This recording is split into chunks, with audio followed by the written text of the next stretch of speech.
Tere päevast, kauplejad, investorid ja aktsiaturuhuvilised. Minu nimi on Igor Dorošenko ja eetris on mu aktsiaturu ülevaadesaade. Ja see on saade, kus me vaatame aktsiaturu pikaajalist pilti, vaatame sellised üldisemad majanduse uudised, majanduse näitajad ja muidugi ka firmade kvartaaltulemused, et just täna meil tuleb selline kvartaaltulemuste eri, me vaatame väga palju erinevaid kvartaaltulemusi, et räägime muidu Ameerika SKP kasvust, Ameerika aktsiaturu kasumiootustest ja muidugi ka, mis mõjutab hetkel majandust positiivselt ehk tehisintellekti CAPEX. Aga räägime ka võimalikutest riskidest, ehk hetkel pilt on väga roosiline selles osas, aga vaatame, mis võimalikud riskid siin on oodata. Ja tulemuste hooaja puhul siis meil siin ka Magnificent Seven firmad, Microsoft, Apple, Alphabet, Amazon, Meta, kõik siin on olemas täna, AMD lisaks vaatame SanDiski, ServiceNow ja teised tulemused ka, et väga sisukas saade tuleb, mul tuli tegelikult, ma siin terve nädal, iga päev natukene midagi tegin selle prese jaoks, oli suht vähe aega see nädal, aga ikkagi reedeks jõudsin lõpuks seda presentatsiooni kokku panna, et teile siis seda huvitavat saadet teha, nii et tänan teid, kui te jätate likeid ka selle videole, kommentaarid, omalt poolt võite lisada midagi nende teemadele, mis ma täna siin jagan tulemuste kohta, võite ka kommenteerida, kui teil on küsimusi ja likeid, muidugi lihtne viis mind tänada selle töö eest, mis ma teen, et ma ei saa selle eest tegelikult midagi,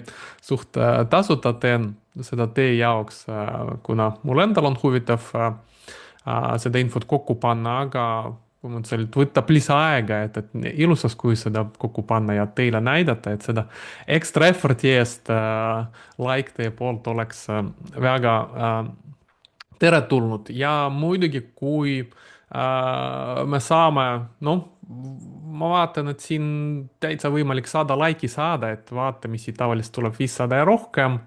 Nii et 100 like'i on täitsa võimalik saada, kui saame, siis ma teen ka teise osa, et siin vahepeal veel väga palju huvitavaid tulemusi tulnud. Et mul oleks motivatsioon, siis paluks teilt 100 like'i seekord ja siis tuleb teine osa tulemustega. Enne kui me veel alustame, siis väike reklaam siin, et siinsamas YouTube'is mul on tegelikult olemas ka tasuline kanal, kus ma natukene ikkagi teenin, et nendest tavalistest videost ei teeni midagi, aga ma teenin siis põhimõtteliselt siin YouTube'is tasulise kanali kaudu. Et tasulisel kanalil siinsamas YouTube'is on võimalik liituda näiteks selle video all, vajutades join nupule. See on neile, kes on rohkem huvitatud regulaarselt aktsiaturu vaatama ka nädala sees, vaadata minu tegemist, mis turg teeb, mida ma ise kauplen. Me teeme tasulisel kanalil siis sellised nagu otse-eetrid teisipäeviti, neljapäeviti, kus ma otse-eetris vaatan turu, vaatame, mis kauplemise ideed turul on, kuidas ma ise need kauplen, näitan kogu oma kauplemisportfelli ja muidugi eelisjärjekorras iga esmaspäev saab vaadata aktsiaturu analüüsi saadet. Nii et kui teil on huvi, siis saate liituda selle kanaliga ja rohkem siis aktsiaturu koos minuga ja teiste kauplejatega jagada, et seal saab ligipääsu ka meie Discordi kanalile. Nii. Alustame siis saadega ja kõigepealt siis räägime Ameerika SKP-st. Eelmine nädal meil tulid siis uued SKP numbrid ja nendega tulid ka inflatsiooni andmed PCE metoodika järgi arvutatud inflatsiooninumbrid. Noh, me juba vaatasime eelmistes saadetes CPI, PPI numbrid, et näeme inflatsioon iga mõõdiku järgi kasvab ja ei olnud ka siin meil erinevust PC metoodikaga, et me näeme nii PC kui ka Core PC ilma toidu ja kütuseta tegelikult ka kasvas, muidugi kütusega Üldine PC kasvas veits kiiremini, kuna suurem osa hinnatõusust meil märts-aprillis oli just kütuse tõttu, aga see hakkab mõjutama ka juba üldist PC-d ja siin me ka näeme ka selle mõõdiku järgi, et inflatsioon hakkab uuesti kiirenema. SKP andmed, mis tulid, olid suht okei, et 2% kasvas majandus, et samas kui vaadata sellist nagu trendi alates 2021 on selgelt näha, et majandus siin aeglustub ja mõned kvartalid meil isegi olid siin miinuses 2022 ja 2025. Esimesed kvartalid, et 2026, seekord esimene kvartal oli tugevam, me näeme, et esimene kvartal tavaliselt ongi siin nõrgem, ka 2024 oli nõrg. Aga siin on üks aga, et seal on üks komponent, kohe seda vaatame, mis väga palju mõjutas seda, et SKP saaks meil positiivne. Ja kui vaadata pikemaajalisemat SKP pilti, siis siin Bank of America tegi sellise graafiku, mis näitab meile nominaalväärtuses SKP-d. Muidugi nominaalväärtus tähendab seda, et põhimõtteliselt siin, kui inflatsiooniga hinnad kasvavad, siis siin see on ka nii-öelda kasv, et ei ole inflatsiooniga korrigeeritud. Ja me näeme, et Ameerika majandus kogu aeg meil põhimõtteliselt tõusvas trendis, et siin kõige suurem kriis oli 2007-2008, siis koroona ajal tegelikult majandus märgatavalt kahanes. Aga peale koroonat tegelikult suht kiire tõus ja siin Bank of America isegi ennustab, et aastaks 2027 75% SKP kasv tuleb võrreldes siis Covidi põhjaga. Ja üldiselt me näeme, et nominaalväärtuses majandus on ilusti taastunud siin isegi trend nii-öelda kiirenes ülespoole, aga me teame, et siin oli ka kiire inflatsioon, et oma mõju oli ka inflatsioonil siin.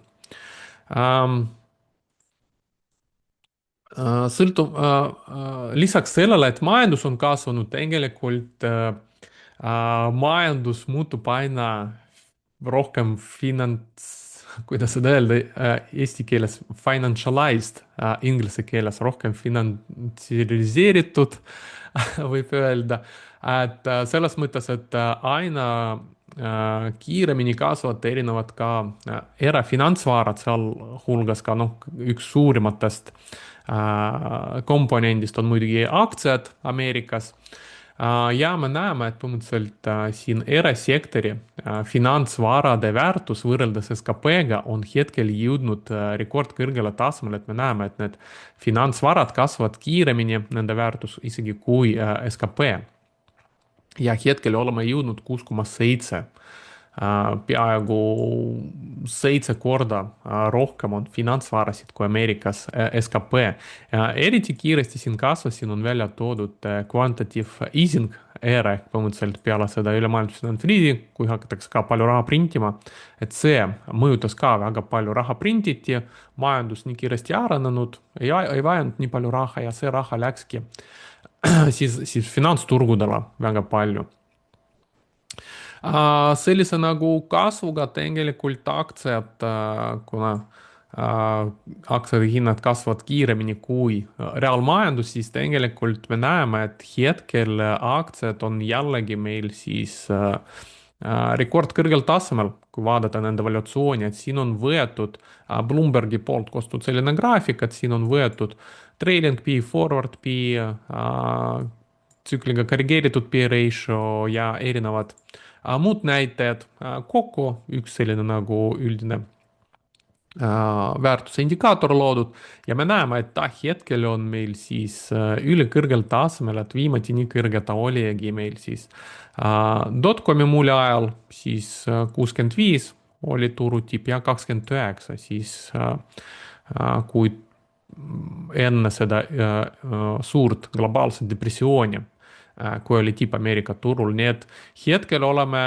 suht kõrgel tasemel, aktsiad on kallid ja tegelikult mitte ilma põhjuseta ütleks ka, et mitte niisama aktsiahinnad on tõusnud, tegelikult firmade kasumid, käibed on ka kasvanud ja turg on hetkel kallis ka seetõttu, et tulevikuks ennustatakse edasist kasvu, et siin me näiteks näeme Goldman Sachsi poolt Siin on Goldman Sachs, FactSeti, Bloombergi andmed, erinevad prognoosid. Siin on Goldman Sachsi prognoos selleks aastaks kasumi kasvule S&P 500 indeksis 12% Goldman Sachsi järgi näiteks, analüütikute keskmine prognoos üldse 18% ja järgmiseks aastaks ka oodatakse 10–17% kasvu põhimõtteliselt siis CPS-ile kasumakse kohta S&P 500 indeksis.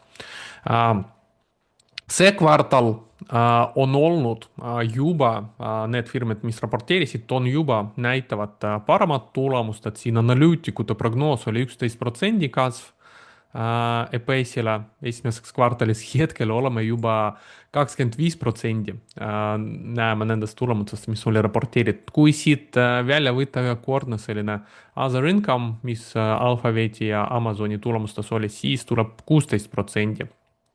Ehk ilma selle erakorraliste tuluta ikkagi siin parem tulemus hetkel tuleb, kui analüütikud ootasid. Ja tegelikult midagi erakorralist on siis nende tuleviku ootustega ka, et see parempoolne ülemine graafik näitab meil tegelikult, kuidas tavaliselt arenevad analüütikute prognoosid.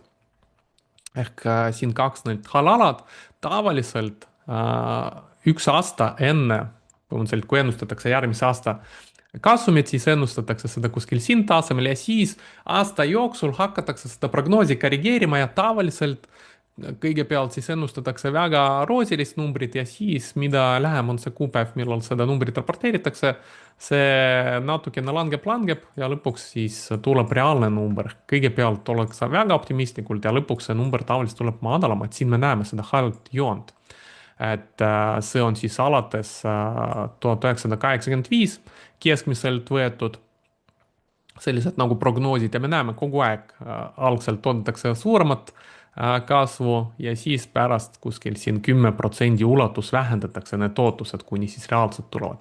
Mis on siin erakorralist olnud eelmine aasta 2025 roheline joon, me näeme, et praktiliselt siin alguses natukene langetati ootused, aga lõpuks tegelikult siin nad jäid enam-vähem samal tasemel.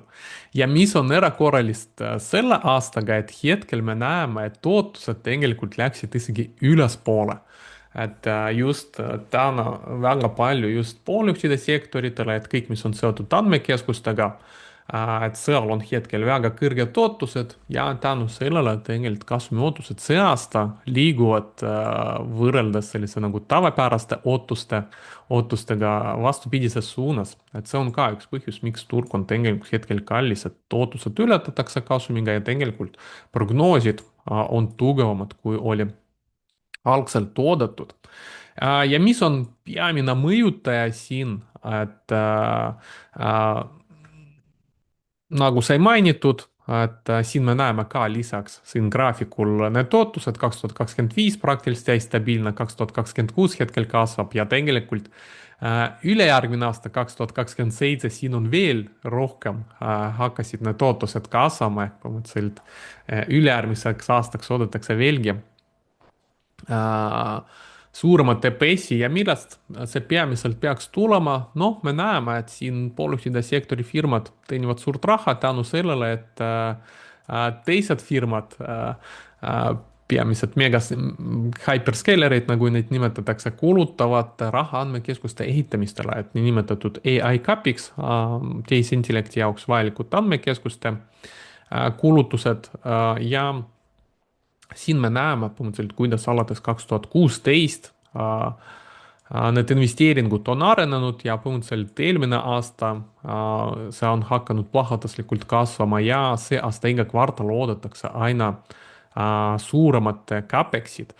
Ja nüüd, kui me vaatame, kuidas see SKP-d mõjutab, et siis põhimõtteliselt SKP-s on olemas selline komponent nagu fixed investment computers, põhimõtteliselt need ongi need andmekeskuste investeeringud ja me näeme, et see on siin just 2024-2025 hakanud ja see aasta hakanud kasvama, ehk põhimõtteliselt see on see osa, mis hetkel tegelikult hoiab seda SKP-d kõrgel tasemel, et kui tegelikult majanduses ei oleks sellist nagu kulutust andmekeskustele hetkel, siis võib-olla majandus olekski juba majanduslanguses, et see majanduslangus, mis oli ammu oodatud ja mis pole tulnud, et me nägimegi, et tarbija kindlustustunne on rekordmadal, inflatsioon on kõrge, väga paljud ärid raporteerivad, et neil läheb halvasti, kuna tarbija on nõrk, samas teiselt poolt nii suured kulutused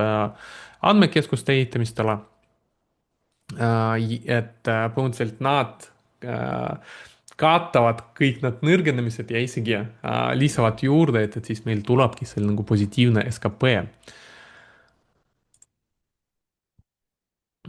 Ja kes on need peamised siis kulutajad, kes kulutab seda suurt raha, et no me näeme, et peamised on meil siin Amazon, Google, Meta, Microsoft, et siin Bloombergi poolt üks graafik alates 2018 me näeme, et kõik neli hakkasid rohkem kulutama, eelmine ja see aasta eriti, on seal peaaegu siin 750 miljardit. Morgan Stanley poolt graafik näitab meile, et põhimõtteliselt, kuidas siin ootused muutuvad, et siin on lisaks juurde pandud ka Oracle, et see aasta esialgne ootus oli kuskil 765 miljardit, kui panna Oracle'it juurde selle graafikule ja siis hetkel tegelikult peale tulemusi, kuna paljud ütlesid, et nad kulutavad rohkem, siis see number, see ootus läks veelgi kõrgemaks, 805, ehk põhimõtteliselt oodatakse, et hyperskalerid kulutavad rohkem, see on kellegi jaoks siis rohkem tulu ja see on põhjus, miks meil pooljuhtide sektori aktsiad hetkel suuresti rallivad, et väga palju nendest ai kulutusest lähebki just nende tuludesse. Ja järgmiseks aastaks esialgne prognoos oli 950 miljardit ja nüüd tegelikult oodatakse, et need viis hyperskalerit kulutavad rohkem kui 1 triljoni ainult 2027 aastal andmekeskuste ehitamistel. kas see tasub ära? 1 triljon nad kulutavad 2027, järgmine aasta, see aasta siin 700-800 miljardit. kas nad teenivad seda tagasi? no vot sellest täna räägimegi, et mis on võimalikud riskid, et hetkel tundub kõik ilus, prognoositakse edaspidi suured kulud, aga mis võivad olla riskid? ja siis teiselt poolt arvestatakse kõik need kulud kellegi tuludesse ja põhimõtteliselt prognoositakse edasist suurt kasvu. ja kas see jätkub ja mis on võimalikud ohud, et räägime täna natukene sellest. et siin on graafik, mis näitab meile, täna me vaatame veel täpsemini kõik nende firmade tulemused, aga siin on välja toodud tulemused ja prognoosid siis Amazoni, AWS, Microsofti Azure, Oracle Cloud ja Google Cloud. et nende firmade siis oodatavat käibed nende pilveteenuste ehk põhimõtteliselt need, kuhu praegu investeeritakse, et nad hakkaks tulevikus rohkem tooma ja kui me vaatame siia tegelikult, mis on sellised nagu oodatud käibed, et me näeme, et tegelikult AWS aastaks 2030 390 miljardit oodatakse, et ilusti kasvab muidugi, ilusad prognoosid kõikidel, Azure ka, et siin 280 miljardit ja see on käibe, see ei ole tulu, see on käibe. kui neil marginaal on, ütleme, 20-30%, siis kolmandik sellest, viiendik või kolmandik sellest tuleb alles tuluna. Google 260 miljardit, Oracle 140 ja kõikidel on selline nagu ilus kasv. ja mis on huvitav, et siis kui need panna kõik kokku, siis muidugi ilusti kasvab 37%, 36% kõik järgnevad aastad. ja vaadake, mis tulu siin tuleb, käibe 1 triljon aastaks 2030. aga nad plaanivad järgmine aasta siin kulutada seda triljoni ja enne seda 800 miljardit siin, ehk see on juba 1 miljard 800, pluss siin oli kulutatud ka raha. ehk põhimõtteliselt see, mis on siin kulutatud, on juba rohkem, kui tekib käibe aastal 2030, kui uskuda seda graafikut. ja kui sellest võtta siis kasumimarginaali, ütleme, et siin 200-300 tegelikult miljardit tuleb alles kasumiks, mis tegelikult peakski olema kasum sellest investeeringust, siis mina hakkan siin mõtlema, et kui need numbrid vastavad tõele, siis tundub olevat, et üle investeeritakse hetkel nii palju raha, et saada nii väikest kasumit. Tundub kuidagi ebaloogiline ja muidugi see ei tähenda, et siin tehakse ühekordne investeering ja siis see kogu aeg tulevikus toob raha. tegelikult need andmekeskused vajavad ka uuendamist ju, hooldust, haldust, uuendust. Kiibid vananevad, uued kiibid tulevad asemele. Ja põhimõtteliselt need kulutused jätkavad, ehk põhimõtteliselt siin natukene vaadates need graafikud, tehes sellest nagu lihtsat matemaatikat, hakkan siin natukene muretsema nende kulude tõttu, et kas nad tasuvadki ära. Teine riskikoht, kust saada raha tegelikult kõigi nende kulutuste jaoks. Siin on huvitav graafik Morgan Stanley poolt ka, et kokku CAPEX-iks 2025-2028 aastaks, põhimõtteliselt 3 aastaks kokku läheb 2,9 triljoni CAPEX-iks ja kust seda raha võetakse, 1,4 triljonit, umbes pool sellest tuleb siis hyperscalerite enda rahavoost ja 1,5 triljonit nad peaks kuskilt saama lisaks. Ehk põhimõtteliselt keegi peaks seda finantseerima, pangad, võlakirjad ja mujalt kuskilt peaks seda raha võtma, et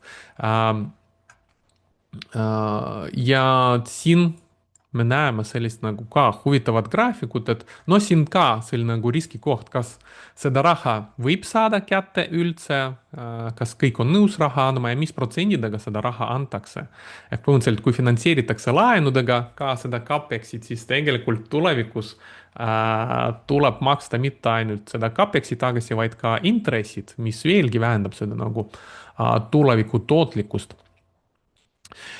Ja loodetakse väga palju raha saada sellist nagu private markets'ist ehk põhimõtteliselt sellest nagu eraturgudelt. Ja siin on juba näha, et selline nagu infrastruktuuri tegelikult päris palju juba alates 2021 erakrediiditurult raha võetakse ja siin on kusjuures huvitav, kas private market jääbki pärast selliseks nagu kotihoidjaks, kui asi läheb hapuks andmekeskuste ehitamistega. No mingi hetk kindlasti seal ehitatakse üle neid liiga palju, mõned andmekeskused ei tasu ära ja nii edasi, et kindlasti mitte kõik laenud, mis hetkel võetakse andmekeskuste ehitamiseks, teenivad tulu lõpuks, mõned lähevad ka hapuks. See on üsna loomulik turumajanduses.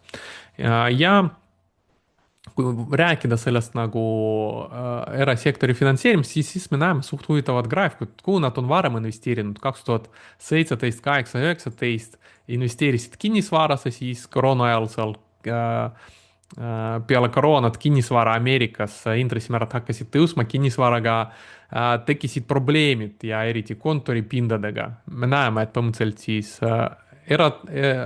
sellised nagu erasektori investorid panid raha valasse kohta, seal tekkis probleem.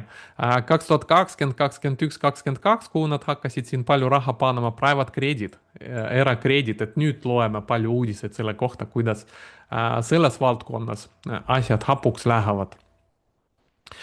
Ja nüüd põhimõtteliselt alates 2021 me näeme ja eriti eelmine ja üle-eelmine aasta hakati rohkem tegema just infrastruktuuri ja kõige rohkem siin just andmekeskustesse investeerima, kas kõik nüüd teenivad ka siin tulu või nagu ajaloos asjad lähevad siin hapuks ka, paneb natukene mõtlema.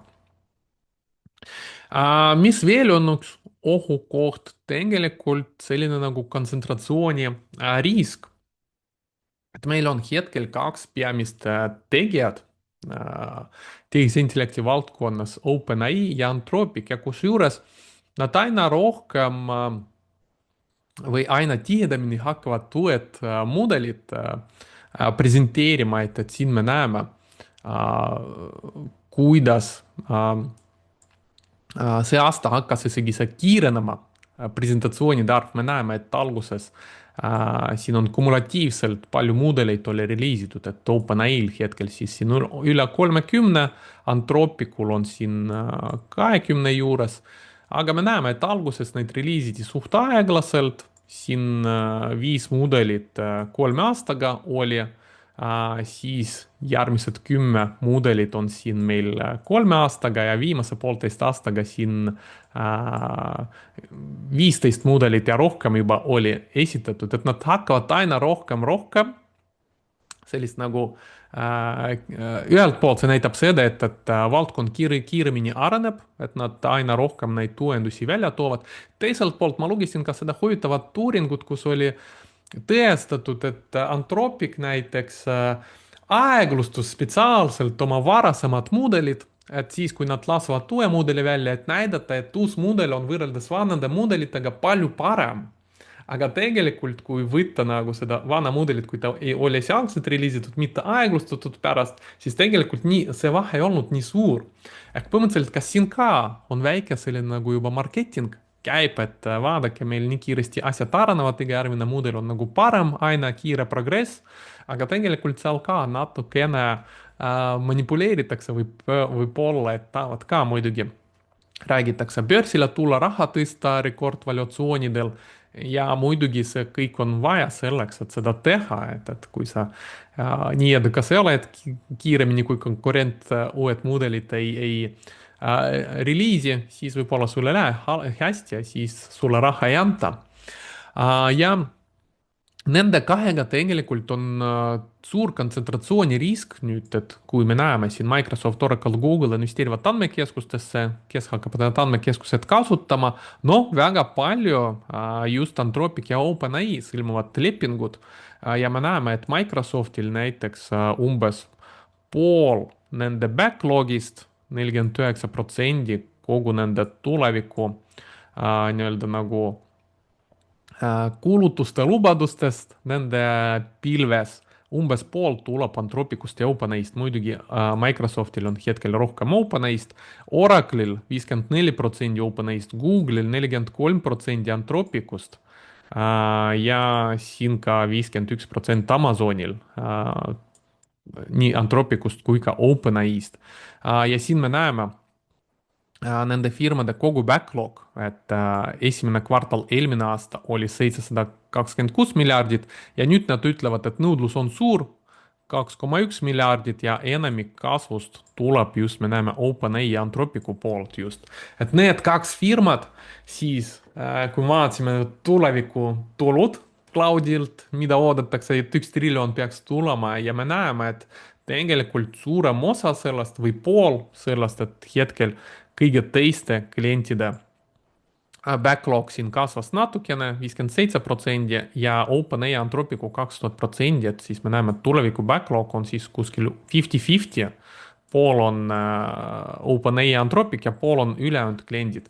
Ja kui siit midagi peaks juhtuma nende mudelitega, nad ei kasva enam nii kiiresti või siis nad muutuvad rohkem efektiivsemaks või keegi muu tuleb siia juurde ja siis põhimõtteliselt see osa läheb väiksemaks hyperskaaleritel, et siis nende tuleviku tulu tegelikult hetkel on noh, selle riski alt, et väga suur sõltuvus ainult 2 firmast, et siin on potentsiaalsed riskid olemas sellest.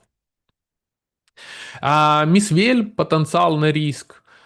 Tegelikult kas kõik andmekeskused ehitatakse üldse, noh, kes on kunagi remondi teinud või ehitusega tegelenud või ise midagi ehitanud või tellinud midagi ehitajalt, teavad, et tegelikult see eelarve, mis esialgselt on ja tähtaeg, mis esialgselt on ja põhimõtteliselt see, mis reaalsuses tuleb, alati erinevad ja kliendi jaoks tavaliselt halvemas suunas, et tavaliselt eelarve tuleb suurem, lõpetatakse hiljem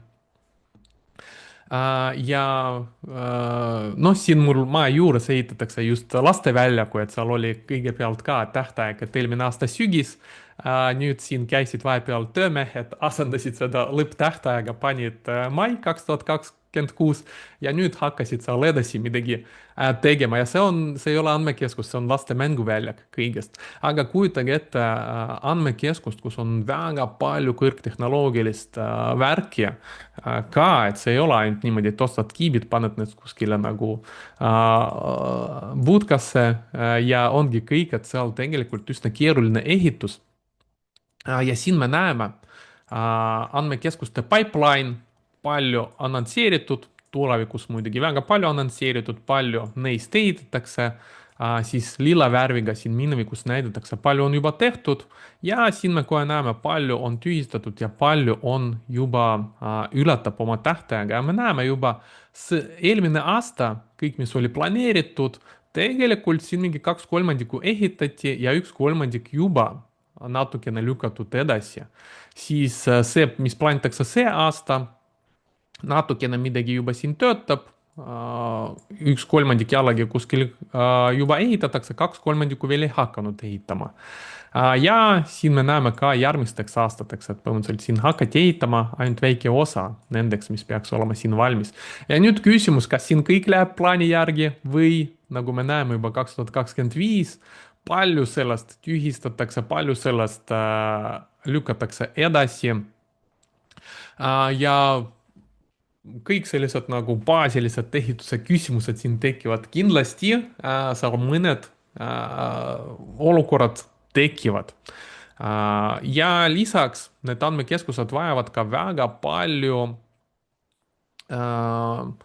elektrit tegelikult, kust elektrit saada, et siin on ka Goldman Sachsi prognoos, et kuidas punktiirjoonega näitab, kuidas muidu oli trend ja siin me näeme siis, kuidas siis nende plaanide järgi peaks elektrinõudlus kasvama. siin muidugi Goldman Sachs kohe paneb juurde need delay'd ja tühistamised, edasilükkamised ja tühistamised ja natukene korrigeerib nendega, me näeme, et palju väiksemaks nõudlus läheb elektri vastu, aga ikkagi päris suur ja sellest juba päris palju räägitakse ka massmeedias, MSM, see on siis massmeedia, andmekeskused ja siis elekter, et palju sellest räägitakse, me näeme, et siin nende lugude arv läheb aina suuremaks, et see on ka üks kuum teema investori jaoks võib-olla, et investeerida just nendesse firmadesse, mis aitavad andmekeskustele elektrit saada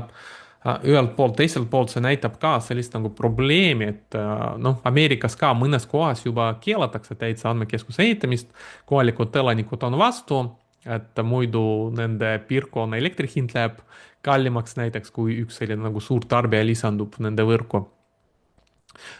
Ja muidu võib-olla üldse ei taha andmekeskust enda maja juures omada, et põhimõtteliselt siin jah, aina rohkem ka sellist nagu mass-meediast sellest räägitakse ka, mis ei pruugi alati olema selline nagu positiivne kajastamine. Nii et me näeme, et probleeme tegelikult võimalikke riske on väga palju, sõltumata kõikidest nendest lubadusest, mis hetkel on. Sõltumata sellele, et tegelikult hetkel pooljuhtide sektor meil käitub niimoodi, nagu kõik need plaanid on juba realiseeritud, kõik seda raha on juba laenatud, mis on puudu rahavoodest, kiibid on juba ette tellitud ja pooljuhtide sektor hetkel on väga tugevasti rallimas siin viimasel ajal ja muidugi seetõttu siin läks nõudlus väga suureks kolmekordse võimendusega pooljuhtide sektori ETF-idele, et me näeme SOXL on olemas selline ETF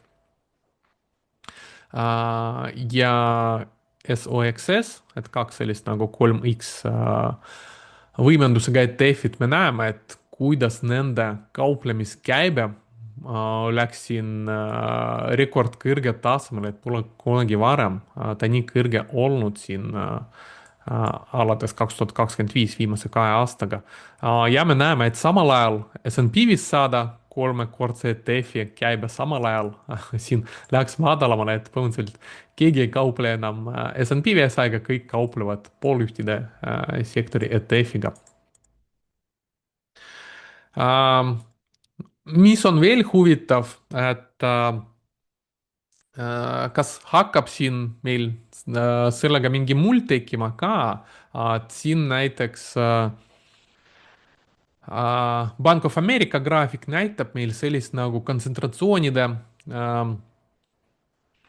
tipud ajaloos, põhimõtteliselt siis, kui väike hulk aktsiatest omas suurt kontsentratsiooni üldisest turust, et hetkel me näeme, et AI Big Ten, et 10 suurimat tehisintellektiga seotud firmat S&P 500 indeksis moodustavad 41% kogu indeksist ja me näeme, et see on alates 2012, need on peamiselt siis meie hyperscalerid, magnetisüsteemide aktsiad. Need on siin kasvanud, kas varem on selliseid mulli ka olnud? No siin me näeme tegelikult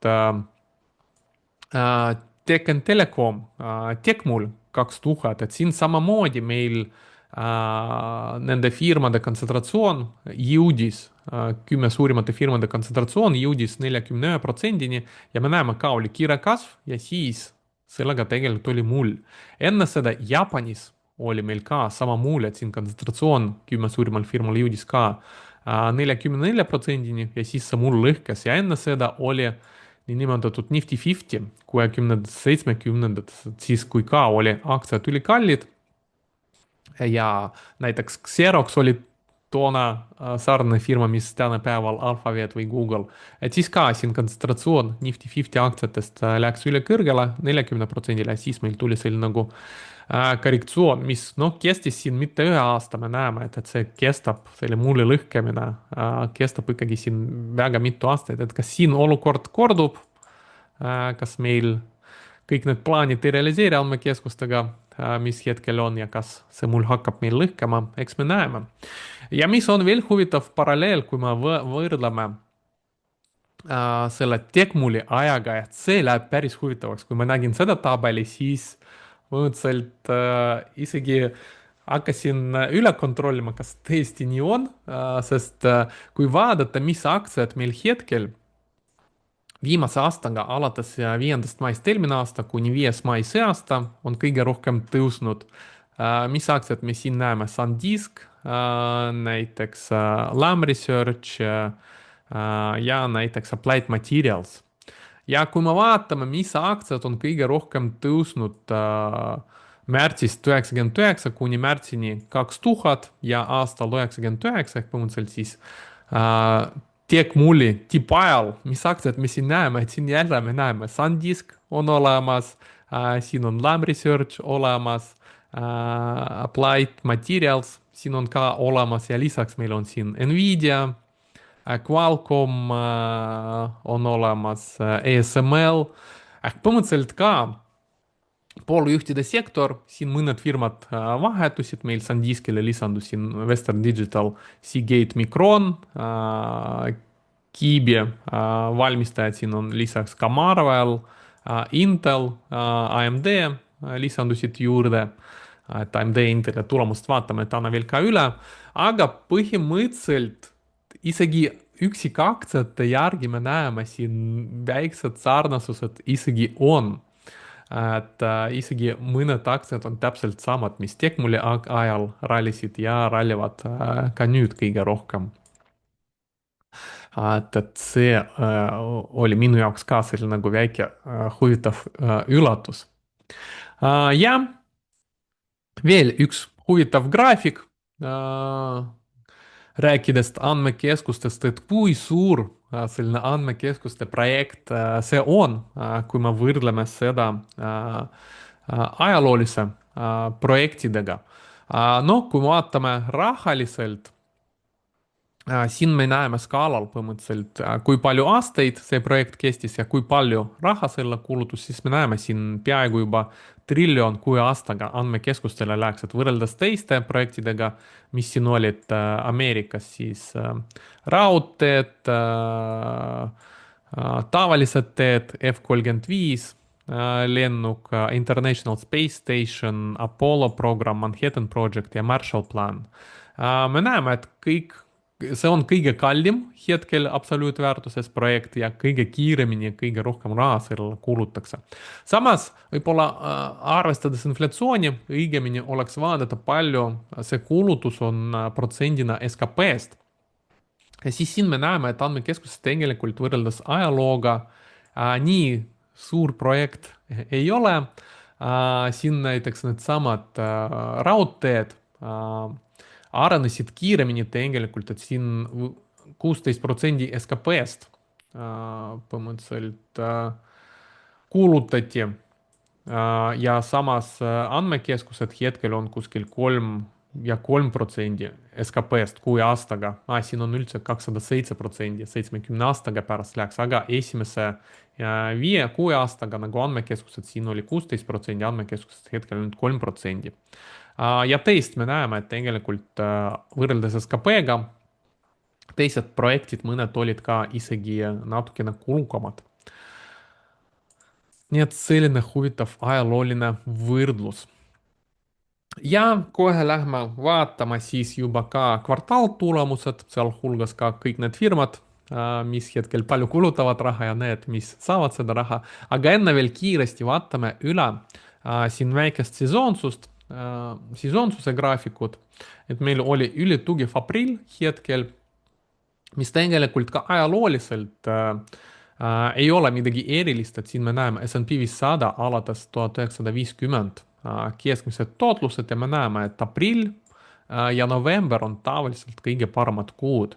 Et siin on viimase 25 aasta, siin on meil S&P 500 indeks, siin on ülemaailmne indeks, siin me ka näeme ülemaailmselt samamoodi, et siin aprill ja november tavaliselt on kõige paremad kuud. Kõige nõrgem periood on tavaliselt meil maist oktoobrini, siin tuuakse välja mais-juunis, tavaliselt siin ka negatiivne tootlus ja augustis ja septembris ka.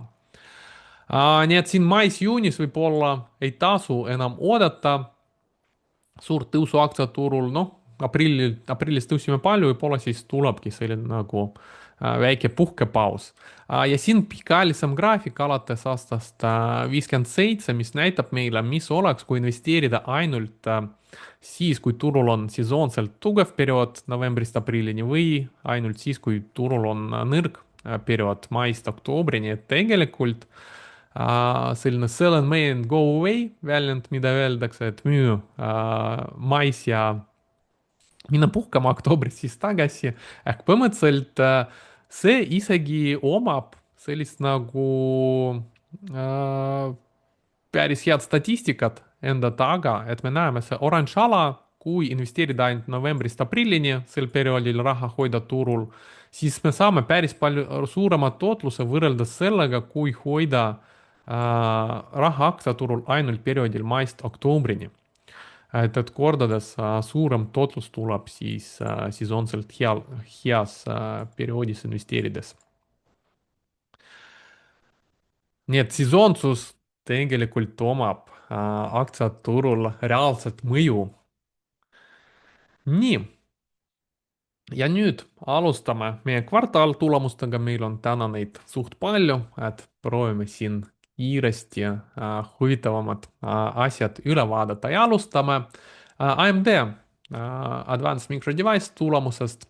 AMD oli üsna hea tulemus, siin käibekasv oli parem kui analüütikud ootasid, käibe kasvas peaaegu 38% võrreldes eelmise aastaga.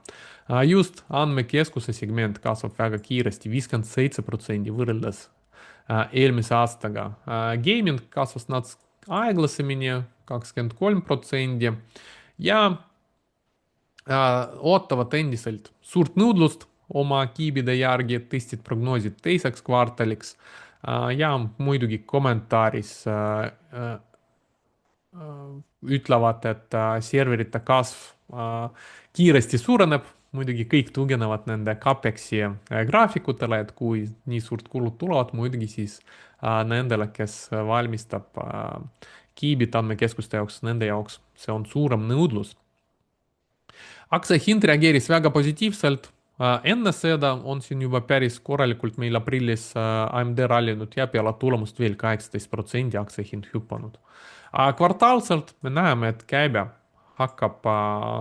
käibekasv hakkab kiirenema, kasum ilusti hakkab kasvama, TTM trailing 12 months näeme muidu siin 2023-2024 suht külgsuunas, käibe oli, ja siis ka kuskil 2024 viimases kvartalis hakkas meil käibe kasv kiirenema ja sellega ka kasumi kasv.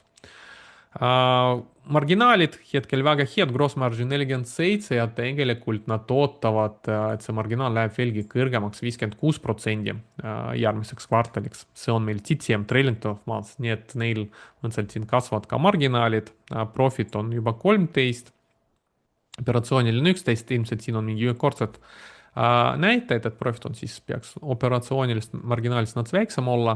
Ja valuatsioonide poolest P-ratio 136, tulevane 32, põhimõtteliselt juba arvestab selle kasvuga. Ja kui vaadata GURFOX valuatsiooni, siis GURFOX valuatsiooni järgi hetkel aktsia läks juba suht ülehinnatuks, et siin me näeme, et tulevikus oodatakse kasvu ikkagi fundamentaalides, aga võib-olla hetkel hind on siis kasvanud juba nats kiiremini, kui reaalselt fundamentaalid jõudsid paraneda. Et hetkel siis oluliselt ülehinnatud GURFOX järgi. Teine kiibitootja Intel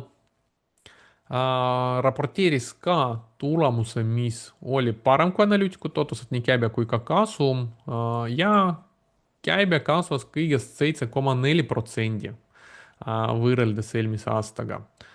Ja mis neil kõige kiiremini kasvas ka, data center and AI 22%, et seal hakkas kasv tulema. Intel Foundry põhimõtteliselt oma tehased annavad teistele kiibi tootjatele kasutuseks nagu TSMC, et saaks nende tehastel põhimõtteliselt siis oma kiibid teha, et selle käibe kasvas 16%. Testid prognoosiga natukene teiseks kvartaliks. Aktsia hind Intelil, muidu on siin väga suurt ralli juba teinud eelmisest aastast $20 kuskil hetkel juba $113 oli kauplemas. Vahepeal tulemustele ka reageeris positiivselt pluss 24% ja siis jätkas peale tulemust edasist tõusu. Kui me vaatame need tulemused, siis tegelikult siin me saame aru, et kogu see aktsia hinna tõus, seal on kõik ootused nüüd, sest kui me vaatame reaalset tulemust, me näeme, et käibe põhimõtteliselt siin juba paar aastat vähemalt külgsuunas. Jällegi oli kvartal, kus nad kaotasid raha, kahjum oli ja kui me vaatame TTM, siin me üldse näeme, et käibe natukene isegi langeb, et võrreldes eelmise aastaga ja siin 7% on kasvanud, aga TTM me näeme, et suht külgsuunas, isegi väike langustrend ja EBITDA positiivne, aga net income on ikkagi veel miinuses. Gross margin 36, aga profit on -5,9.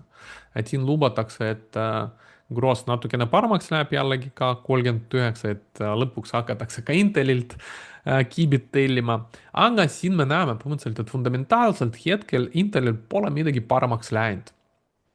Ja selline tugev aktsia hinna tõus, millega siin P-ratio ei ole, forward P-ratio juba 74, GURFOX valuatsiooni järgi väga kalliks läinud. Tundub, et ta siin arvestab kõige paremat võimalikku stsenaariumi, mis võiks olla.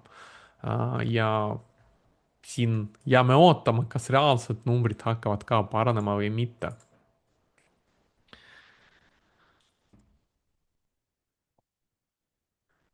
Veel üks võitja sellest tehisintellekti andmekeskuste kulutustest on SanDisk, et kõige kiiremini kasvav aktsiaturul hetkel ja mäluaktsiatest üks parim. SanDisk, nagu me näeme, et ta oli 2000, ta tegelikult vahepeal kaupleski börsil, siis oli välja ostetud börsilt ja siis 2024 vist just hiljuti tuli börsile tagasi ja see börsi debüüt oli ülitugev, et aktsia hind on siin juba mitu tuhat protsenti kasvanud. Et siin me näeme põhimõtteliselt seda graafikut suht sirgjooneliselt, et oktoobris eelmine aasta hind oli siin $100 juures, hetkel on juba 1300, et nii väikse ajaga juba siin 13 kordistanud aktsia hind. Mis on selle taga, kas nagu Intel on siin kõik ainult tootused, siin tegelikult juba reaalsed numbrid hakkavadki paranema, et siin käibekasum olid parem, kui analüütikud ootasid, käibe kasvas 251%. Ja jõudis peaaegu 6 miljardini, analüütikud ootasid 4,78, et käibe mitte ainult kasvab väga kiiresti, ta ületab oluliselt analüütikute ootusi ja kasumiks analüütikud ootasid $14,6 ja reaalselt tuli 23,4. Gross margin 78%, andmekeskuste käibe kasvab 233%. Tõstsid prognoosi ka järgmiseks kvartaliks ka parimaks kui analüütikud ootavad, siin kasum näiteks 30,33, analüütikud ootasid 23. Analüütikud ootasid käibeks 6,6 ja reaalselt nad prognoosivad hetkel 7,7, 8,5. Et me näeme, et siin tegelikult fundamentaal on suht tugev ja kui vaatame kvartaalselt, et siin me näeme just viimases kvartalis tuli väga tugev käibekasv, kasumi kasv, et siin tegelikult kuni siiamaani ongi vist nagu me näeme siin 2015, 16 numbrid, et siis kui ta oli varem börsil ja siis siin alates 2023 uued andmed, et kõigepealt oli siis külgsuunas ja siis viimastel kvartalitel jõudsalt hakkas mälunõudlus tõusma ja nende käibe ja ka kasum, vaadake kui hea marginaalsus hetkel on. TTM siin ka me näeme järsult hakkas kasvama, kasum tekkis 56% gross margin, TTM ja ootavad seda siis tasemel 79, 81, et see peaks veel siin oluliselt kasvama. Profit hetkel 34 TTM, aga siis selle grossiga, kui ta kasvab, siis see läheb ka paremaks. Ja valuatsioonide poolt, GuruFox valuatsiooni veel ei ole, aga P-ratio 47 ja forward P-ratio 8, mis selle kasvu juures tegelikult ei ole üldse kallis. Nii et sõltumata sellest tugevast aktsiahinna tõusust, ta ei ole endiselt veel väga kallis. Siin muidugi tasub arvestada ka tsüklilisusega, et see on tsükliline sektor. Kui seal andmekeskuste ehitusest hakatakse edasi lükkama, mõned tühistama, et mingi hetk nad valmistavad liiga palju mälusid, kui turul vaja on ja siis tegelikult tsükkel hakkab teises suunas liikuma ja siis forward pay ratio'd hakkavad vastupidi suuremaks muutuma võrreldes praeguse pay ratio'ga. Et seetõttu siin võib-olla forward pay ratio jääbki madalaks nende tsüklilistel aktsiatel, kuna seal mitte ainult seda tsükli tippu ennustatakse, mis on forward pay ratio ja ka seda edasist langust, et siis pay ratio hakkabki vähenema. Vaadates Peter Lynch'i graafikut, tegelikult suht õiglaselt väärtustatud hetkel ka, et siin hind selle musta ja punase joone vahel. Ja vaadates analüütikute prognoosid, no siin on väga erinevad prognoosid, aga keskmise prognoosiga tegelikult võrreldes hind on kuskil 20% kõrgemal tasemel praegu. Nii, vaatasime, kes raha teenib andmekeskuste ehitusega, kes siis kulutab andmekeskuste ehitusele raha, vaatame nende tulemused üle. Alustame Metast. Meta Platforms, Meta raporteeris siis meil tulemuse, et kasum oli parem kui analüütikud ootasid ja käibe vastas analüütikute ootustele. Meta, sõltumata sellest, et ta on päris suur juba, käibe 56 miljardit kvartalis ja see kasvas 33% võrreldes eelmise aastaga. Et päris hea kasv ja siin nad ka panevad siis, et selle aasta CapExi ootavad kuskil 125-145 miljardit, et võrreldes eelmise prognoosiga 115-135 põhimõtteliselt 10 miljardit lisavad juurde, kas rohkem ehitavad või juba olemasolevad prognooside eelarve või ehituste eelarve läheb suuremaks, see ka on siin küsimus. Ja kvartaalselt, kui vaadata, ilus kvartal, neil on neljandas kvartalis, me näeme sesoonselt ikkagi neljas kvartal tugevam, esimene natukene nõrgem, aga võrreldes sama kvartaliga eelmine aasta ilus kasv, käibes muidu käibe ilusti kasvab, kasum kasvab, siin oli meil üks kvartal nõrgema kasumiga, ühekordsega, aga järgmised 2 kvartalit kasum ilusti taastus. TTM trailing 12 months me näeme, ilusti käibe kasvab, kasumlikkus siin natukene sai pihta selle kvartali tõttu ja nüüd hakkas uuesti siin taastuma. Aktsiahind reageeris negatiivselt, -9% aktsiahind kukkus, noh kõige rohkem just tänu sellele CAPEX-ile ilmselt, et kui me vaatame ka lisagraafikut. Gross margin metal suht hea, 82, net 32%, et väga hea kasumlikkus, P-ratio 22, tulevane 17 ja Gurfoxi järgi tegelikult moodustati undervalued, et veidi alahinnatud. Et selle langusega, mis siin vahepeal metal oli, ta tegelikult me näeme siin 2025 muutus ülehinnatuks, 2026 ja põhimõtteliselt siis hind lihtsalt siin puhkab paar aastat, kuni fundamentaalid jõuavad aktsiahinna tasemeni ja nüüd me näeme, et fundamentaalid hakkavad tõusma kiiremini kui aktsiahind ja siin ta on muutunud veits allahinnatuks juba. Kus on aga murekohad, et miks aktsiahind negatiivselt reageerib, et no kuna suured kulutused andmekeskustele, et mis hakkab juhtuma, me näeme tagasiostud, et siin varem Meta tegi tagasiostud 3 viimast kvartalit, tegelikult juba lahjendavad aktsiad. Meta free cash flow, vaba rahavoog ja CAPEX. me näeme, CAPEX oli väiksem, siis vaba rahavoog oli positiivne ka eelmine aasta, see aasta CAPEX oluliselt suurendatakse ja free cash flow juba muutub negatiivseks. Kuskilt on vaja raha juurde saada. Ja kui vaatame bilanssi, Meta juba hakkas võlga väljastama, me näeme, et siin üle-eelmine kvartal just kasvas nii raha kui ka võla arv, et tähendab, et nad võtsid siin uue võla juurde ja võlg jätkas siin kasvamist. Ja muidugi turg muretseb ka seetõttu krediiditurg, eriti kui me räägime Meta 5-aastane CDS, credit default swap ehk põhimõtteliselt selline kindlustus Meta võlakirjade vastu või Meta võlade vastu. Põhimõtteliselt me näeme, et see on siin hakanud see aasta kõrgemale liikuma, et turg hakkab muretsema just seetõttu, et kuidas seda võlad tagasi makstakse. Need mured, millest me täna ka juba rääkisime.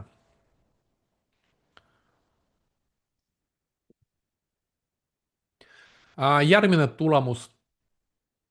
Amazon. Amazon raporteeris ka suht head tulemused, käibekasum olid parem kui analüütikud ootasid. Kasum tuli $1.15 parem kui analüütikud ootasid, 2.78 ja käibe kasvas 16,6%. Et Amazonil käibe on muidu juba 181,5 miljardit ja see kasvab sellise nagu 16% kiirusega, et päris kiire kasv tegelikult sellise mahu juures. Tõstsid ka prognoosi järgmiseks kvartaliks natukene paremaks ja tõid välja just, et AWS kasvab ka väga kiiresti, nende just pilveteenus 28%, kiirem kasv viimase 15 kvartali jooksul. Ja muidu siin igal pool kasv Põhja-Ameerikas, rahvusvaheline AWS ja kui vaatame kvartaalselt, siin on ka väga hästi näha seda 4. kvartalit, kõige parem tulemus. Amazonil tavaliselt esimesel kvartalil nats halvem, aga võrreldes eelmise aasta esimese kvartaliga siin ilusti käibe kasvas. Muidu käibe on kasvutrendis, kasum kasvab, TTM trailing 12 months, siin me näeme ka sujuvalt käibe kasvab, kasum kasvab. Aktsiahind enne kvartaaltulemust juba ilusti tõusnud aprillis ja siin peale kvartaaltulemust ka natukene veel lisas 1% juurde. Reageeris positiivselt. Gross margin 50%, profit margin 12%, et juba väga hea kasumlikkus Amazonil. Mäletan üsna pikalt Amazon oli kahjumlik, aga nüüd juba pikka aega nii suure käibega suht hea marginaali suudab teenida. P-ratio 32, tulevane 27 umbes ja Guru Fox evaluatsiooni järgi see on veidi ülehinnatud hetkel.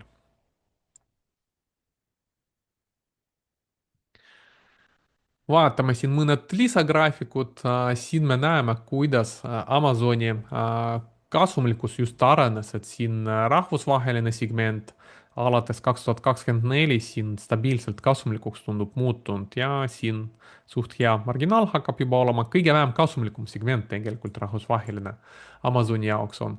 Põhja-Ameerika peaaegu kogu aeg oli siin kasumis, et hetkel ka 7,9 marginaal juba ja kõige kasumlikum on AWS ja siin me näeme ka ajaloos, see kasumlikkus on muutunud paremaks ka 37,7.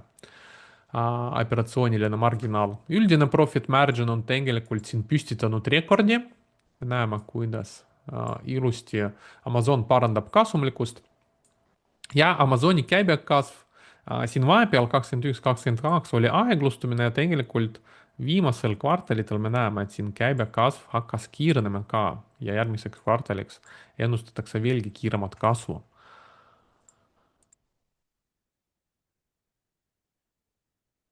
Kus on Amazonil probleemid? Noh, sama koht nagu ka Metaga tegelikult, free cash flow.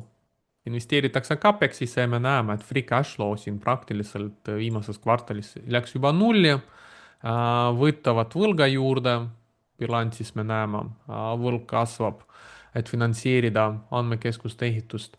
Ja siin me ka näeme tegelikult operatsiooniline cash flow, iga kvartal kasvab, net income kasvab, aga kui võtta juurde need CapExi kulutused, sinised tulbad, free cash flow, me näeme, et väheneb. Et reaalselt äri endiselt genereerib positiivsed rahavood, aga põhimõtteliselt kogu raha läheb CapExisse, investeeringutesse, siis vaba rahavoogu praktiliselt ei jää. Et siin me reaalselt näeme, põhimõtteliselt free cash flow näitab meile reaalset rahavoogu, net income, kõik need kulutused, mis hetkel tehakse CapExisse, need hakatakse põhimõtteliselt siis võtma kuludesse üle aja, amortiseerima nii-öelda, et aga jah, kui need kulutused ikkagi siin lisanduvad kogu aeg ja tulu nende asemel ei tule, nagu üks graafik oli, mis me vaatasime, siis tegelikult need income hakkab pärast samamoodi nagu hetkel free cash flow allapoole liikuma. nii et see on selline ohtlik koht. Järgmine meil on Alphabet, Google endise nimega.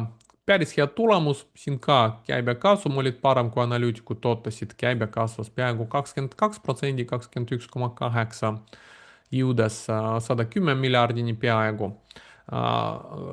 Alphabetil kõik ilusti kasvab, Google Search pluss 19%, YouTube pluss 10%, Google reklaamiteenused pluss 15% ja kõige kiirem muidugi Google Cloud pluss 63%. Tõstsid dividendi natukene ka 5%.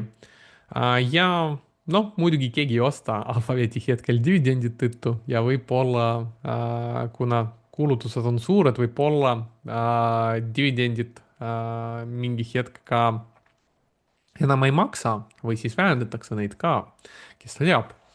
Aga Google reageeris suht positiivselt, tulemustele pluss 10%, aktsiahind käppas. Kvartaalselt näeme, ilusti kasvab käibe, viimases kvartalis tegelikult siin kasumlikkus paranes, et kasum ilusti tuli juurde TTM, ilusti kasvab käibe, kasum, gross margin 60, profit 37, P ratio 30, tulevane 27, Gurufoxi järgi see on oluliselt ülehinnatud hetkel.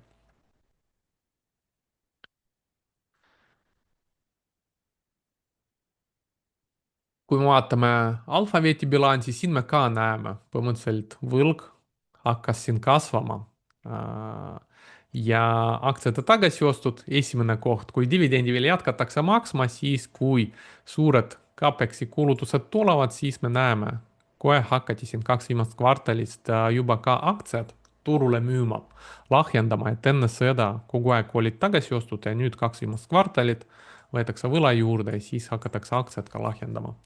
Et siit tulebki raha selle CapExi finantseerimiseks lisaks operatsioonilisele rahavoogule, mis tekib.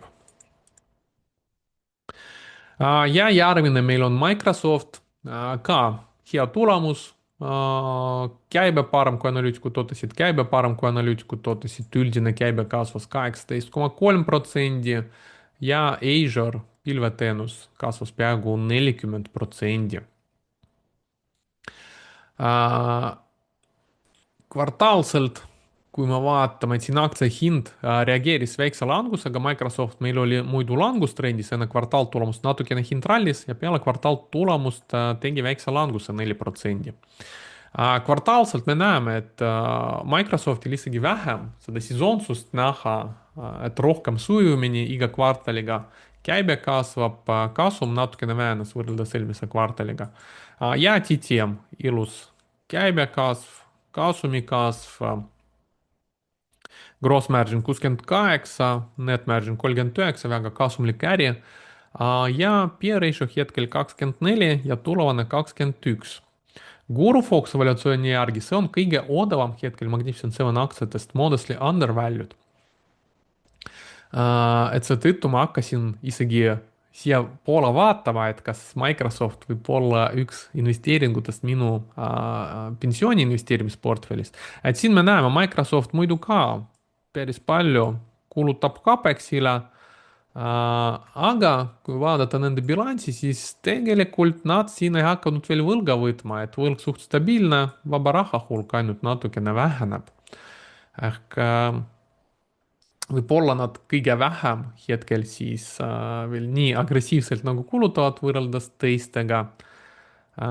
Ja tundub, et hetkel võib-olla turg isegi on valmis üle maksma nende aktsiate eest, mis kulutavad rohkem, kuigi seal ei ole selge, kas see kõik tasub ära.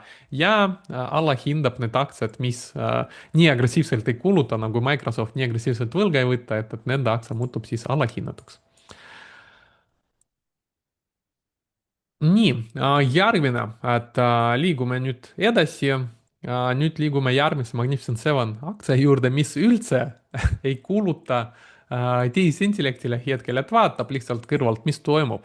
Et kasutavad äkki sama taktikat nagu telefoniga, et sellist nagu nutitelefoni või touchscreen'iga telefoni leiutasid teised firmad, aga just Apple vaatas seda, hea asi, et tegi sellest nagu sellist iPhone'i hitti, et võib-olla tehisintellektist ka vaatavad hetkel, kuidas olukord areneb, mis mudel seal saab paremaks ja siis pärast lihtsalt lepitakse kokku mingi mudeliga mingit koostööd, suurt investeeringuid nagu teistel firmadel hetkel ei ole vaja. Ja siis saavad kõige paremat hetkel kasutama ja just niimoodi, nagu kasutajatele oleks seal telefonides vaja. Hetkel siis, kui me vaatame tulemused, siin Apple üllatas tulemusi nii käibe kui ka kasumi osas. Kasum tuli 6 sendi parem, kui analüütikud ootasid $2 1 sent, käibe hakkas kasvama, et muidu Apple'il käibe oli suht stabiilne ja nüüd tegelikult kasvas lausa 16%, 16,6 võrreldes eelmise aasta sama kvartaliga. iPhone natukene kiiremini kasvas ja lisaks nad tõstsid ka dividendi ja siin ka lisaks panid 100 miljardit aktsiate tagasiostudeks. Et neil CapEx ei ole vaja teha, nad saavad nii dividendi tõsta kui ka rohkem aktsiaid tagasi osta. Ja siin ka juba näeme tegelikult, et siin relationship with Google, et juba midagi seal koostööd teevad ilmselt Google Gemini mudelitega. Aktsia hind reageeris positiivselt, +3% peale kvartaaltulemust. Kvartaalselt me näeme, siin on sesoonselt neljandas kvartalis kõige rohkem iPhone'i ostetakse, sest siin on selgelt näha. Ja siis esimesest kvartalist natukene väiksem käibe, aga siin me näeme 16% kasvanud võrreldes eelmise aastaga. Ilusti kasum ka natukene hakkas kasvama ja kui vaatame TTM, siin me näeme tegelikult, et oli käibe õhk stabiilne ja siis kuskil 3 kvartalit tagasi käibe hakkas uuesti kasvama. Kasum hetkel oli ka stabiilne, siis hakkas siin vaikselt ka koos käibega kasvama, et kas siin on uus kasvutrend hakkab Apple'i fundamentaalides. Marginaalsus väga hea, 47 gross, 27 profit. P ratio hetkel 34, tulevane 30. GuruFox evaluatsiooni järgi modestly overvalued, veidi ülehinnatud hetkel. Kui me vaatame Apple'i bilanssi, siis siin on vastupidine pilt võrreldes hyperscaleritega. Me näeme, et siis võlg väheneb, vaba raha hulk suureneb Ja aktsiate tagasiostud ei lõpe, et jätkuvalt teevad aktsiate tagasiostu ja nüüd 100 miljardit läheb veel aktsiate tagasiostudesse. Ja mis veel on huvitav, et kui ma vaatasin Apple'i fundamentaalset näitajat, siis ma märkasin, et üks selline nagu näitaja, Petroski F-score, et ma soovitan teile lugeda, guugeldada selle kohta, kui te tahate natukene rohkem sellest teada. Aga lühidalt öeldes, et siin see tegelane, kes leiutas seda indikaatorit, põhimõtteliselt vaatas üheksa peamist mõõdikut, näiteks positiivne return on asset, cash flow'd vaatab, et gross margin tõuseb, näiteks aktsiate arv väheneb. põhimõtteliselt sellised nagu tugeva äri näitajad, ja kui siin on positiivne vastus, siis siit saab nagu checkbox'i. Ja põhimõtteliselt noh, suht tihti on näha, et firmal on üks või mõned siin on nagu puudu ja see skoor, ma pole kunagi ausalt öeldes, vähemalt need aktsiad, mis ma jälgisin, näinud siin sellist nagu 100%-list tulemust 9. Ja nüüd põhimõtteliselt Apple saavutas seda ja üldiselt, kui me räägime sellest indikaatorist, siis siin muidugi tehtud uuringu järgi, mida kõrgem F-score, seda parema tootluse firma aktsia näitab siis, ehk põhimõtteliselt kui valida endale investeerimisportfellisse aktsiad kõrge F-score'iga, siis võib saada parema tootluse kui üldine turg. Nii et see on tegelikult üsna huvitav, oli minu jaoks ka siin ja ma vaatasin isegi ajalugu, kuidas see F-score on muutunud Table'il, me näeme, et kuskil siin 2000, vahepeal ta oli isegi siin 4, 2014, 2018, aga üldiselt trend on ülespoole ja siin viimased aastad, siin on 9, 7 ja 9 vahel see on olnud. Nii et Apple hetkel fundamentaalselt vaieldamatu väga tugev, võib-olla nats kallis. Ja kes teab, kuidas nemad tehisintellektist võidu saavad, et võib-olla isegi rohkem kui teised firmad. Hetkel käibe hakkas küll natukene juba kasvama, et siin veel mõned graafikud. Siin me näeme erinevad toodet, et siin on näha tegelikult iPhone'i käibe hakkas vaikselt tõusma, et siin ka see sinine joon me näeme, väga suur sesoonne pattern siin on ka näha, aga siin viimasel ajal hakkas iPhone'ide müük kasvama. Muud teised siin käekellad, iPadid, Macid, suht stabiilne müük ja kõige stabiilsemini kasvab teenuste müük, services. Et siin me ka näeme teenuste käibe väga kiiresti kasvab, et kõige kiiremini kasvav segment Apple'il, et siin me näeme ka selle käibekasvu 16%, 15, 16% stabiilselt siin viimasel ajal teenuste arv kasvab, et muidu nendest tulemustest, mis nad raporteerisid, neil kõik segmendid ületasid ootusi, et iPhone, Mac, iPad, et kõik olid nats parem kui analüütikud ootusid, aga jah, services me näeme, kasvab kõige kiiremini ja iPhone'id hakkasid viimasel ajal ka nats kiiremini kasvama. Kui vaadata regiooniti, siis kõik regioonid kasvasid ja eriti Hiina siin järjekordselt 28%, et siin just eelmine kvartal oli 38% kasv Hiinas, see kvartal 28%, et Hiina hakkas siin viimastel kvartalitel kasvama, et siin me näeme ka Apple'i Hiina käibe. Just 2 esimest kvartalit siin oli tugev kasv võrreldes eelmiste kvartalitega. Järgmiseks kvartaliks muidugi natukene nõrgemad käibed siin prognoositakse. Aga jah, kõikides regioonides me näeme, eriti Hiinas ja Aasias, suht kiire kasv Apple'i jaoks on olnud see kvartal.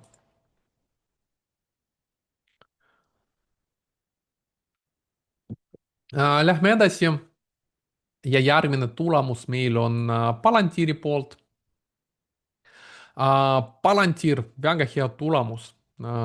Käibe oli parem kui analüütikud ootasid, kasum parem kui analüütikud ootasid, käibe kasvas 85% võrreldes eelmise aastaga, et väga kiire kasv. Sealhulgas commercial ehk see oli nagu erasektori käibe kasvas 133% ja government ehk see oli nagu valitsuse sektori käibe kasvas 84%. Tõstsid järjekordselt prognoosi teiseks kvartaliks, terveks finantsaastaks. Ja põhimõtteliselt siin ka kirjutavad, et rule of 40 hetkel 145%, et see põhimõtteliselt rule of 40 selliste nagu kiire kasvavate firmade jaoks selline reegel, et seal peaks olema kasv 40, ma ei mäleta, mis seal oli, marginaal 40 ja veel midagi. aga põhimõtteliselt siin Palantir ületab seda näitajat väga tugevasti. Kuidas aktsia hind reageerinud? -7%, et muidu siin juba põhimõtteliselt eelmise aasta novembrist on siin juba langustrendis, madalamad tipud, madalamad põhjad ja kõikidele viimastele tulemustele tegelikult üsna negatiivselt reageerib, et seekord jällegi. muidu äri vastu küsimusi ei ole, kvartaalselt me näeme, käibe ilusti kasvab, kasum ilusti kasvab, TTM, käibe kasvab, kasum kasvab, bilansil võlga praktiliselt ei ole, teenivad kasumit juba bilansis 8 miljardit vaba raha. Gross margin 84, profit hetkel 43. Põhimõtteliselt väga kiiresti kasvav, kasumlik ettevõte, miks aktsia hind kukub? No lihtsalt valuatsiooni tõttu, et piiriš 155, tuluvana 67 ja me näeme, et Guru Foxi valuatsiooni järgi läks väga palju ülehinnatuks. Seetõttu hind siin pole palju tõusnud viimase aastaga, ta oli lihtsalt ülehinnatud. aktsia hind on tõusnud kiiremini kui rahavood, põhimõtteliselt juba varem, aasta varem hind juba eeldas, et rahavood tuleb sellised, et tõusis sinna ja jäi ootama, kas tulevad sellised tulemused või mitte. et hetkel me näeme, fundamentaalid paranevad, aktsia hind puhkab, isegi natukene korrigeerib madalamale ja siis mingi hetk nad kohtuvad, aktsia hind võib-olla läheb veelgi allahinnatumaks ja siis tuleb järgmine tõusulaine. nii et Palantiiriga tegelikult ma ootaks siis veel siin edasist kasvu, pikemas perspektiivis me näeme siin prognooside järgi tegelikult siin fundamentaalid peaks edasi arenema. Ja see muutub väga huvitavaks tegelikult, kui ta muutub Gurufoxi järgi alahinnatuks, ehk kui selle korrektsiooni ajal ta muutub alahinnatuks, siis siin tegelikult, kui Palantiiri unustatakse, ta võib-olla muutub uuesti heaks ostukandidaadiks.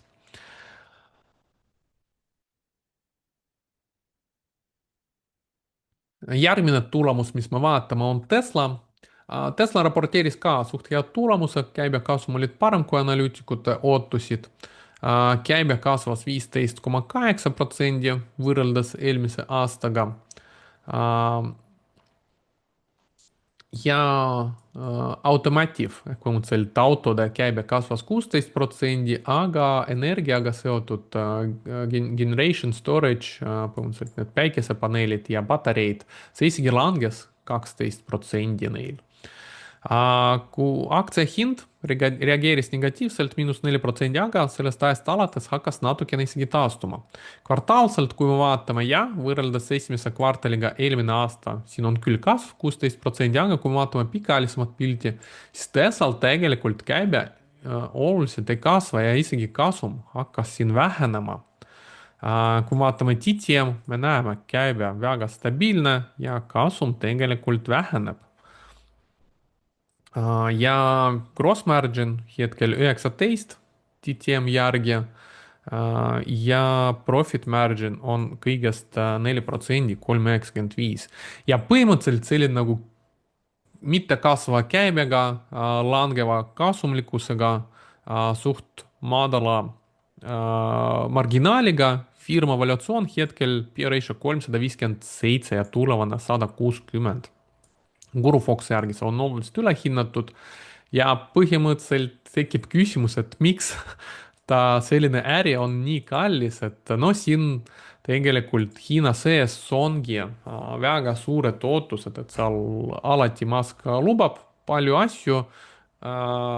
Need lubadused saavad ka täidetud, lihtsalt jällegi seal küsimus on ajas, et isegi kui Elon Musk lubab, et midagi tuleb, see tuleb, aga mingi 3-4 aasta viivitusega, siis kujutage ette, mis juhtub, kui kõik räägivad, et me ehitame need andmekeskused õigeks ajaks, õige eelarvega, et mis seal juhtub.